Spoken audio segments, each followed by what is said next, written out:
It is Cinco de Mayo. We are in the kitchen today when it comes to celebrating, and we have the perfect dish for this holiday, huh? Yes, so this is perfect for Cinco de Mayo, but it's also a great weeknight dinner when you have kids that are coming in and out of the house. It's super easy to put together and very delicious. All right, we have nutritionist Sara Sullivan telling us what to do. First of all, we started cooking the onions and the peppers to get it going first. Yep, so we're just going to cook red peppers, some onion until it's nice and soft. And then at that point, I'm going to add in 1 pound of ground turkey. Now, just because of time this morning, I've already cooked the turkey, but typically I would just put it in, raw. So you're just going to cook that up. And usually to cook the turkey, it takes about 10 minutes, but you do want to make sure that it's thoroughly cooked through. At this point, we're going to add in our spices. So we've got a teaspoon each of garlic powder, chili powder, smoked paprika, and cumin. Ooh, so I hear paprika all the time. Why do you add paprika? The smoked paprika, it just gives it that really deep, rich, smoky flavor. So you don't want to skip this at all. Okay. Okay, so we're going to stir that. And then what I'm going to do is add a tablespoon of flour, which seems a little strange, but I'm going to explain why. Give that a mix. Please, because I would never think to add this to Mexican food. Yeah. Right, and then we're going to add about ½ a cup of broth. Okay. You can use chicken or vegetable, and this is going to kind of create this like little rich sauce. It's really yummy. The flour is going to help to thicken it up. Okay.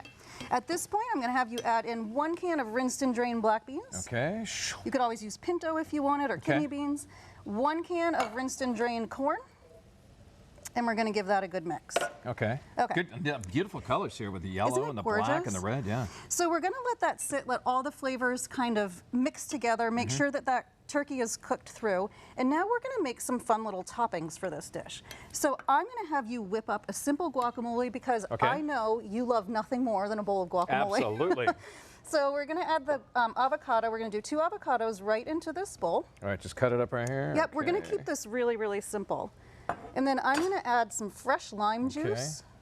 Teamwork, right? Teamwork makes the dream work, right? I usually make you squeeze the lime, so I'm taking that job today. Do that or I'll squirt you in the eye probably.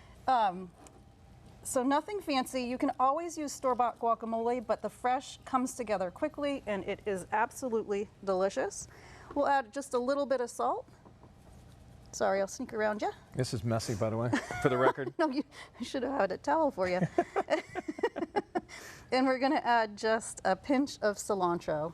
I know people either love or hate cilantro. If you do not like it, you can simply omit it. Give that a good smash. Smash them up, okay. Yep, and you can do it as chunky or as smooth as you like it. There's not a right way or a wrong way to make guacamole. No, I mean, it's whatever you prefer to put in it. There's lots of different variations on it. Some people put in onions, some put in jalapenos. While you do that, I'm going to make a quick pico. So what our pico is, I use these little mini tomatoes. Aren't these the cutest things you've ever look seen? at those tiny things, huh? You can get them at Hannaford, Trader Joe's. Put them right in a bowl. We're going to add about a ¼ cup of finely diced sweet onion. We're going back in with a little bit more cilantro. And I'm going to add a little bit of garlic because everything is better with garlic. And again, a little bit of lime juice. All right, I've got this all smashed up, so what do I do now? All right, so what we're going to do now is we're going to put the cheese. So we've got some cheddar cheese that I've grated. You always want to get the cheese on the block, especially when you're going to melt it, because it doesn't have all the stabilizers and anti-caking agents that will prevent it from melting. So really what we're going to do is put the cheese on. We can put a lid on and let it sit until the cheese melts. But for time's sake right now, we'll skip that step. Okay. So just imagine the cheese is all melted. You're going to top it with some shredded lettuce. Oh, okay. And I love to use this in a skillet if you're serving this to guests that can go right from stovetop to table. Okay? So we'll put some of this lettuce on top. And then I'm going to simply top it with our little quick pico. Get some more veggies. Around, okay. Yeah, kind of spread that around. And then last but not least, you're going to do a dollop of guac. So just spread that around? Or you just do it right in the center and you can let people kind of scoop around it. A big blob. You could also always add some sour cream if you wanted. You could do salsa, hot sauce. So really make this, customize it to your friends and family's liking. And then I'm a huge jalapeno girl. How about you? Oh, yeah. I love the heat. So I just kind of want to scatter this with a few jalapenos. And if you're serving this to children or kids, I know that my kids were always on board when they were little, eating anything that they could have chips with at dinner.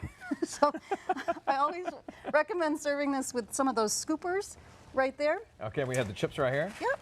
And Do you put that right in here too? You can put it right in, or you can just serve this and, you know, let people scoop around it, or take it out, put it on a plate, and then use the chips too. Try the guacamole like this. All right, that sounds great. So what is this called again? So this is a turkey taco skillet. It comes together in about 20 minutes, and it is perfect for Cinco de Mayo or just a busy weeknight. Yeah, and you can dip, or you can maybe pour it over on top of chips, almost like a taco salad type thing. Yeah, and you could also wrap it in a burrito if you wanted to. That sounds great. Oh, yeah. So for the recipe to this and much more, getting ready for a big Cinco de Mayo celebration, you can go to SaraSullivan.com. Sounds good. Thanks. Thank you. Happy Cinco de Mayo. Thank you.